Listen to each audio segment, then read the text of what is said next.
نحمد اللہ تعالی ونصلی ونسلم علی رسولہ المجتبی وعلی آلہ وصحبہ وبارک وسلم دائما ابدا، اما بعد، اعوذ باللہ من الشیطان الرجیم، بسم اللہ الرحمن الرحیم، بحمد اللہ تعالی کہ رب کائنات جل وعلا کے احسان اور کرم سے آج آپ اپنا سب ملاحظہ فرمائیں گے سورہ حجرات شفا کی 14 نمبر آیت شفا سے آگے ملاحظہ کیجیے۔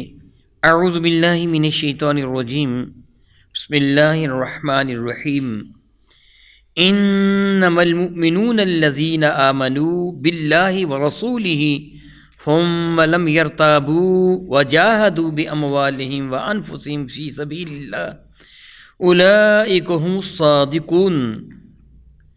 انما المؤمنون، بے شک ایمان والے تو حقیقتاً وہ ہیں، الذین وہ کہ جو آمنوا باللہ ورسولہ، جو دل کی گہرائی سے اللہ اور اس کے رسول پر ایمان لے کے آئے ہیں، حقیقتاً ایمان والے وہ ہیں۔ ثم لم یرتابوا، پھر کبھی بھی انہوں نے شک نہیں کیا، وجاہدوا باموالہم وانفسہم فی سبیل اللہ، پھر انہوں نے جد و جہد کی ہے، پوری کوشش کی ہے دین متین کی خاطر، اپنی جان کے ساتھ بھی اور اپنے مالوں کے ساتھ بھی اللہ کی راہ میں۔ اولئک هم الصادقون، اور یہی وہ لوگ ہیں کہ جو سچے ہیں۔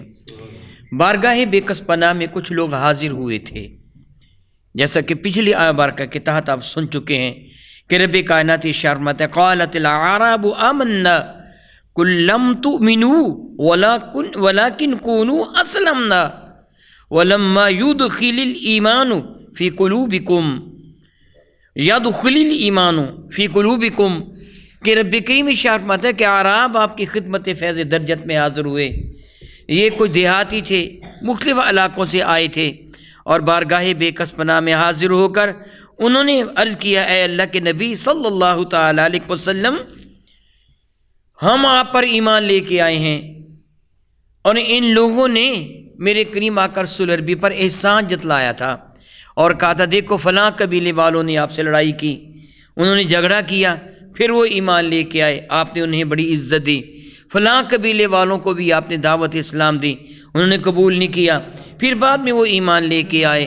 فلاں قبیلے والوں نے ایسے کیا، فلاں قبیلے والوں نے ایسے کیا، لیکن ہمیں دیکھیے کہ ہم از خود حاضر ہو گئے ہیں، اپنے بیوی بچوں کو لے کے حاضر ہو گئے ہیں، آپ ہمارے ساتھ احسان کیجئے، دیکھیے ہم ایمان لے کے آئے ہیں۔ ان لوگوں نے مدینہ طیبہ کی تنگ گلی کوچوں کو معاذ اللہ تعالیٰ سماذ اللہ تعالیٰ جملہ کہتے ہوئے حیا محسوس ہوتا ہے، گندگی سے بھر دیا، پیشاب و پاخانہ۔ آنے والے عموماً شہر سے باہر اپنے خیمے لگاتے تھے، شہر کے اندر صرف ضروریات زندگی کے لیے آتے تھے، باقی وہ باہر رہتے تھے۔ انہوں نے شہر کا ماحول اچھا نہ رہنے دیا۔ دراصل یہ ایمان لے کے نہیں آئے تھے، بظاہر ایمان لے کے آئے تھے، لالچی تھے، یہ چاہتے تھے کہ اب ایمان والوں کو اللہ تعالیٰ نے عزت و عظمت و ہر وقت ہی عطا فرمائی ہے، لیکن دنیاوی طور پر ان کو اللہ تعالیٰ نے فراوانی عطا فرما دی ہے۔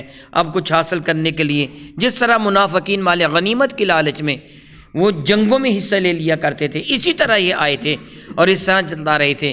رب کائنات جل وعلا نے ان کی تردید فرما دی اس آیت بارکہ میں جو آج آپ سن رہے ہیں۔ رب کریم فرمایا سنو، ایمان والے تو وہ ہیں جو صدیق و فاروق ہیں، جو عثمان و علی ہیں، جو سعد و مقداد و سلیمان فارسی بلال حبشی ہیں، یہ ہیں ایمان والے جو دل کی گہرائی سے ایمان لے کے آئے ہیں۔ یہ لالچ میں ایمان لے کے نہیں آئے کہ ہم کو دنیا کی دولت ملے گی، ہمیں ظاہری طور پر وجاہت مل جائے گی، لوگ دوسرے قبائل والے ہم سے ڈریں گے کہ یہ ان کے حلیف ہیں، ایمان والوں کے یہ حلیف ہیں، ہمیں سے ڈریں۔ تم تو لالچ کے لیے آئے ہو، اور ایمان میں لالچ دنیا کا نہیں ہوتا، اللہ اور اس کے رسول کی محبت کا لالچ ہوا کرتا ہے، مجھ سے اللہ راضی ہو جائے، اللہ کے نبی راضی جو ہو جائے۔ ایمان اس یہ ہے نا کہ لا اکراہ فی الدین، دین میں اکراہ زبردستی نہیں ہے، مجبور کر کے کسی کو مسلمان نہیں کیا جا سکتا۔ ایمان تو اللہ اور اس کے رسول کی محبت کا نام ہے، یہ زبردستی تو کسی کے دل میں نہیں ڈالی جاتی۔ یہ تو رب کائنات کا احسان ہے کہ جس کو چاہے عطا فرما دے۔ تو جس کے دل میں اللہ اور اس کے رسول کی محبت نہیں ہے تو ایمان والا نہیں ہے۔ اس لیے ارشاد فرمایا تھا کہ تم یہ کہو ہم اسلام لائے ہیں، مانا ہے ہم نے، ایمان ابھی تمہارے دلوں میں داخل نہیں ہوا۔ یہاں بتایا گیا کہ ایمان والے دیکھنے ہیں تو ان کو دیکھو، جو بارگاہ مصطفیٰ کریم میں اپنے روز و شب بسر کرتے ہیں، میرے کریم آقا کے لبھائے اقدس حرکت کرتے ہیں، تو صدیق اکبر اپنے گھر کا سارا اثاثہ پیش کر دیتے ہیں۔ یہ ہے ایمان۔ میرے کریم آقا رسول عربی شفیع معظم رحمت اشارہ فرماتے ہیں تو غلام اپنی جانیں قربان کرنے کو تیار ہو جاتے ہیں۔ یہ ہے ایمان۔ دیکھو یہ ایمان والے کون ہیں۔ انما المؤمنون الذین آمنوا باللہ ورسولہ، ایمان والے تو وہ ہیں جو اللہ اور اس کے رسول پر ایمان لے کے آئے، اور کس انداز سے؟ ثم لم یرتابوا، پھر ان کے ایمان میں کبھی بھی شک نہیں ہوا۔ سیدنا علی المرتضیٰ کرم اللہ وجہ کی کا واقعہ آپ سن چکے ہیں، جب آپ کو میرے کریم آقا نے حضرت سیدنا حاتب بن ابی بلتعہ رضی اللہ تعالیٰ عنہ کے خط کو لینے کے لیے بعض صحابہ کے ساتھ بھیجا تھا کہ روضہ کاخ جاؤ، وہاں تمہیں ایک عورت ملے گی جس کے پاس حاتب کا خط ہے، وہ لے آؤ۔ سارے سامان کی تلاشی لی گئی، خط نہ ملا، تو صحابہ میں سے کسی نے کہا شاید بارگاہ رسالت مآب میں غلط اطلاع نہ دے دی گئی ہو، حضور جھوٹی بولتے، اطلاع غلط ہو سکتی ہے کہ حضور کو کسی نے اطلاع صحیح نہ دی ہو۔ وہ جس طرح آپ سورہ حجرات کے ابتدا میں پڑھ چکے ہیں کہ بارگاہ رسالت مآب میں ایک شخص نے جس کو اللہ نے فاسق قرار دیا، اطلاع دی تھی کہ قبیلے والے مجھے نقصان پہنچانا چاہتے ہیں، حالانکہ ایسے تھا نہیں، ہو سکتا ہے غلط اطلاع دی ہو۔ حضرت علی المرتضیٰ نے کیا جواب دیا تھا؟ اللہ کی قسم، مشرق کی بجائے مغرب سے سورج طلوع ہو سکتا ہے، میرے نبی کی زبان سے نکلی ہوئی بات غلط نہیں ہو سکتی۔ یہ ہے ایمان، یہ ہے ایمان۔ سارے صحابہ بہت ایمان والے ہیں، لیکن صدیق و فاروق و عثمان و علی کا مرتبہ کیوں زیادہ ہے؟ اس لیے زیادہ ہے وہ کہتے ہیں یہ ممکن ہی نہیں ہے کہ زبان مصطفیٰ سے بات نکلے اور اس میں ذرا بھی شک ہو۔ رب فرماتے ہیں یہ ہیں ایمان والے۔ ثم لم یرتابوا، پھر کبھی بھی انہوں نے شک نہیں کیا۔ وجاہدوا باموالہم، وہ جد و جہد کرتے ہیں، جہاد کرتے ہیں اپنے مالوں کے ساتھ، وانفسہم، اپنی جانوں کے ساتھ، فی سبیل اللہ، اللہ کی رضا کی خاطر اس کی راہ میں سب کچھ کرتے ہیں۔ اولئک هم الصادقون، یہ ہیں سچے ایمان والے۔ مجھے اللہ تعالیٰ معاف فرمائے، میں کسی پر اعتراض نہیں کرتا۔ آج مجھے اپنا جائزہ لینا چاہیے، آپ کو اپنا جائزہ لینا چاہیے، ہر شخص کو اپنا جائزہ لینا چاہیے۔ کیا ہمارے ایمان کا بھی یہی عالم ہے؟ اے کاش ہم سچے ایمان والے ہوتے تو آج کوئی بددیانتی نہ ہوتی، فراڈ نہ ہوتا، دھوکہ نہ ہوتا، اگر ہمیں اپنے رب پر کامل یقین ہوتا کہ ہمارا رب ہمیں دیکھ رہا ہے، پھر کوئی چوری نہ کرتا، بدکاری نہ کرتا، دھوکہ نہ کرتا، جھوٹ نہ بولتا، فریب نہ کرتا، اپنی تجوریوں کو لوگوں کے پیسوں سے نہ بھرتا، اگر اسے یقین ہوتا کہ میرا رب ہے۔ یہ ہے حقیقتاً ایمان۔ رب کریم ارشاد فرماتے ہیں قل یا رسول اللہ صلی اللہ علیہ وسلم، اے میرے کریم محبوب علیہ السلام، آپ ان کو فرما دیجئے اتعلمون اللہ بدینکم، تم رب کو اپنے دین کی اطلاع دے رہے ہو، رب کو بتا رہے ہو ہم ایمان لے کے آئے ہیں، وہ تو جانتا ہے اس سے کیا پوشیدہ ہے۔ کسی کے سامنے اب قسم اٹھا کے کہیں مجھے اللہ کی عزت کی قسم ہے صاحب ایمان ہوں، یہ کسی بندے کو تو تم دھوکہ دے سکتے ہو، میرے رب کو نہیں۔ قل، فرما دیجئے اتعلمون اللہ بدینکم، کیا تم اپنے دین کے بارے میں اپنے رب کو علم دے رہے ہو، رب کو بتا رہے ہیں ہم دین والے ہیں، حالانکہ واللہ یعلم ما فی السماوات و ما فی الارض، تم رہے، رب کائنات تو زمین و آسمان کی ہر شے کو جانتا ہے۔ وہ کون سی شے ہے جو رب کائنات جل وعلا کی نگاہ کرم سے پوشیدہ ہے؟ وہ نہایت ہی گہری غار میں، سیاہ غار اور نہایت ہی گہری غار، اس سیاہ غار میں سیاہ پتھر پر وہ رینگنے والا سیاہ جو کیڑا جو الیکٹرانک خوردبین سے نظر بھی مشکل سے آتا ہے اندھیری رات میں، جبکہ گھٹائیں بھی اندھیری چھائی ہوئی ہوں، اس غیری غار میں سیاہ پتھر پر رینگنے والا وہ سیاہ کیڑا، میرا رب اسے جانتا بھی ہے، اس کو رزق بھی عطا فرماتا ہے، اس کی پرورش بھی فرماتا ہے، اس کی ربوبیت بھی فرماتا ہے۔ رب کو بتاتی ہو اپنے دین کا، اے محبوب ان کو بتا دو میرا اللہ جانتے وہ سب کو جو آسمانوں میں ہے، وما فی الارض، جو زمین میں ہے، واللہ بکل شیء علیم، حق تو یہ ہے کہ میرا اللہ ہر شے کا علم رکھنے والا ہے، کچھ اس سے پوشیدہ نہیں ہے۔ تمہیں قسمیں اٹھا کر اپنا ایمان وہ یقین دہانی کی ضرورت نہیں ہے، رب کائنات جانتا ہے تمہارے دلوں کے خطرات کو جانتا ہے۔ یمنون علی کا ان اسلم، یا رسول اللہ صلی اللہ علیہ وسلم، یہ آپ پر احسان جتلاتے ہیں۔ منن لقد من اللہ المؤمنین، اللہ نے احسان کیا ایمان والوں پر۔ یمنون علی کا، یہ آپ پر احسان جلاتے ہیں کہ ان اسلم، ہم اسلام لے کے آئے ہیں، یا رسول اللہ دیکھو ہم مسلمان ہو گئے۔ کل، ان کو صاف ارشاد فرما دیجئے، لا تمنوا علی اسلامکم، اسلام لا کر تم مجھ پر کوئی احسان نہ جتلاؤ اپنے اسلام کا، ہم ایمان لے کے آئے ہیں۔ عقل کے اندھو احسان مانو رب کائنات کا، کہ اگر وہ ایمان کی دولت کسی کو عطا فرما دے، تمہیں تو ملی نہیں ہے ایمان کی دولت، احسان جتلا رہے ہو۔ یہی وہ بات میں عموماً عرض کیا کرتا ہوں، نماز پڑھنے کے بعد، جس نماز کے بعد نفل ادا کرنے کا اجازت ہے، ظہر کی نماز ہے، مغرب یا عشاء کی 2 رکعت نماز نفل، اللہ تعالیٰ کے اس عظیم احسان کے شکر میں ادا کیا کیجئے۔ مولا تیرا احسان ہے کہ تو نے مجھ کو ایمان کی دولت عطا فرمائی، تیری عزت کی قسم اگر تو مجھ پر احسان نہ فرماتا میں کبھی بھی ایمان والا نہ ہوتا۔ کافر بھی تو خود کو انسان کہلواتے ہیں، پڑھے لکھے کہلواتے ہیں، PhD ہیں، معلوم نہیں کتنے بڑے بڑے سائنسدان ہیں، مگر مولا تعالیٰ تو نے ان پر احسان نہیں فرمایا کہ ان کو ایمان کی دولت عطا فرمائی ہو۔ یہ احسان تو نے مجھے ناچیز پر فرمایا، میں کسی لائق نہ تھا، کسی قابل نہ تھا، ایک حقیر انسان تھا۔ مولا تیرا کتنا کرم ہے کہ تو نے میرے دل کو اپنے اور اپنے محبوب کی محبت کے لیے چن لیا۔ یقیناً تیری عزت کی قسم کہ تیرا احسان ہے، تیرا احسان ہے، تیرا احسان ہے، عظیم احسان ہے۔ ہم تیرا حق کے شکر ادا نہیں کر پاتے کہ تو نے ہم کو ایمان کی دولت عطا فرمائی۔